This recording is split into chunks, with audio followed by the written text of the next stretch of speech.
Good evening, everybody. My name is Helena, as you have heard already, and I'm married to Kevin. Now, you have already had the pleasure of meeting my lovely husband, Kevin, this evening because he opened proceedings.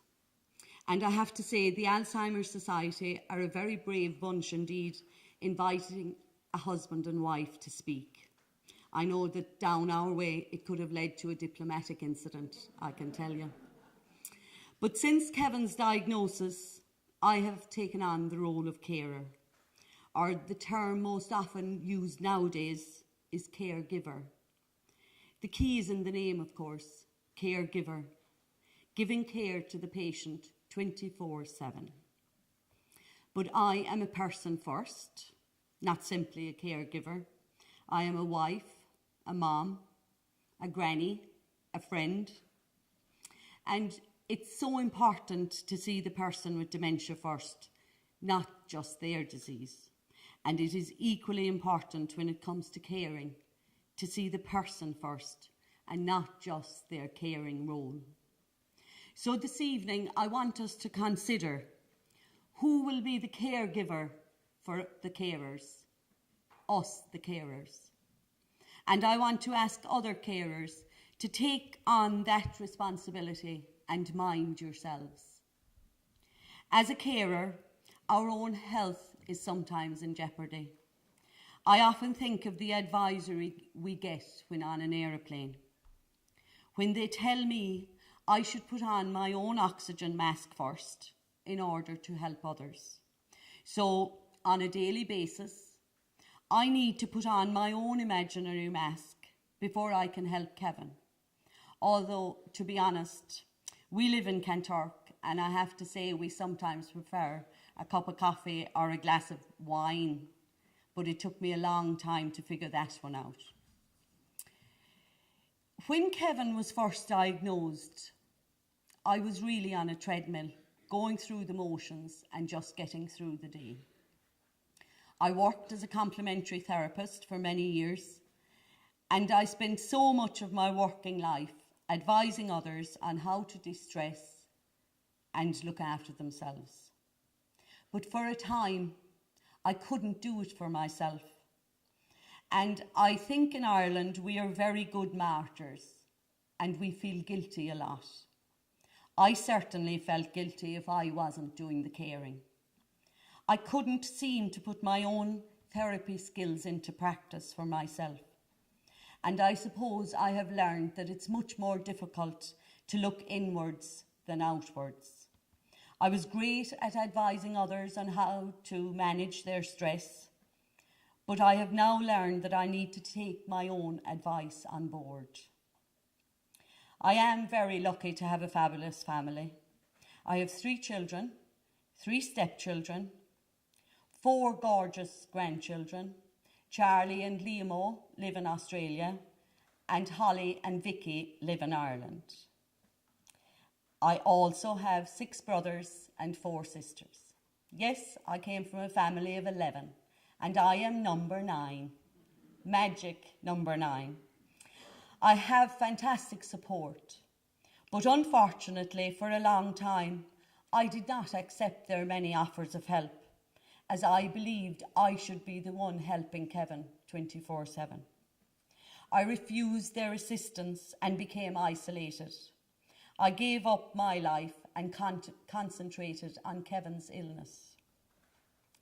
As part of Kevin's LBD, Lewy body dementia, he also suffers from RBD, REM sleep behaviour disorder, which means that I never know what will face me each night if Kevin goes into one of his horrific nightmares.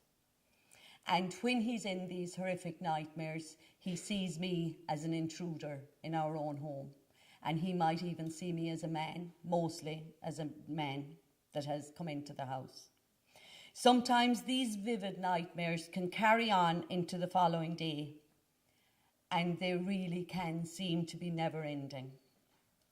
I was exhausted and realised that in order to help Kevin, I needed a break. It is hard to keep going with little sleep, and martyrdom is not a good long-term plan, so I began to look after myself.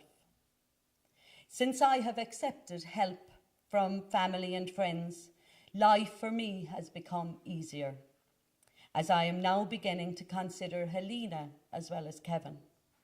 I meet a friend for coffee a couple of mornings a week, and I like to go for walks. For a time, I didn't even go for my morning walk. And most importantly, each day I search for gratitude. And I find also, of course, meditation to be very helpful. Originally, I suppose I didn't want to upset Kevin by asking a friend or relative to call at a given time. And I also refused a lot of invitations. Staying home because Kevin is nervous being left alone. He used to be nervous at night and once it got dark, but now he's even a bit nervous during the day. I was a typical Irish person, I suppose, not wanting to put anybody out. We're great at that in Ireland. But now I realise that friends and family really want to help. I understand that when I accept help, I am actually giving. As the family member or friend who is taking over Kevin's care for that allotted time, they always tell me they are only too willing to help, as helping makes them feel good and uplifts their spirits. They sometimes take Kevin for a drive, or some afternoons they may take him to the local pub, which I don't have to tell you he absolutely loves, and is ready for 2 hours sitting at the door before they arrive. And because Kevin is blessed with a wonderful sense of humour, they really do love his company. I can now see that it ends up as a win-win situation. To the couples in the audience, I ask you down there, would you like to spend all day, every day with your other half? You all saying yes? I won't believe you if you say yes. Because I am a better carer and a nicer wife after my breaks. I come home refreshed and better able to support Kevin. And most importantly, I am me. The start of getting this help was telling people that Kevin had dementia. I am often asked how I'm so open, but Kevin and I have not changed just because he has dementia. Being open, honest, and chatting is who we are as a couple. We could see that hiding this medical diagnosis, which is totally out of our control, would only add to the stigma. And so here we are. Although, to be honest, when I began telling people, I never imagined it would lead to where we are tonight, in beautiful Sligo at AlzTalks. I am, however, very lucky that Kevin has what I call great bounce-back ability, and you could see that, I'm sure. And in general, he has a positive disposition. However, as his carer, I can tell you there are still very many dark days and nights, too many to mention. One of the darkest days was when Kevin was told he had Lewy body dementia. It didn't really mean a lot, but when the words progressive and incurable are mentioned, to me, the situation seemed hopeless.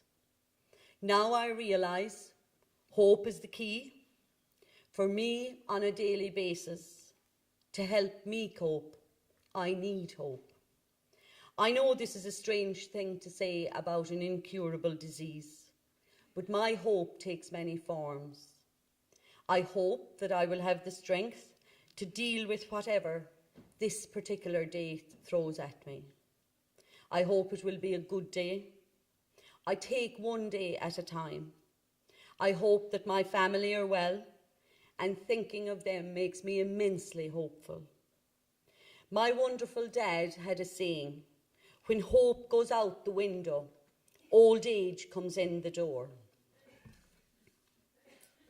He lived for a long time with a serious illness, but he remained positive throughout. It's not easy, and of course we all have our ups and downs, but I truly believe that being hopeful is the healthiest position to adopt. So come on, carers, let's keep hope alive. Gur Mágaibh.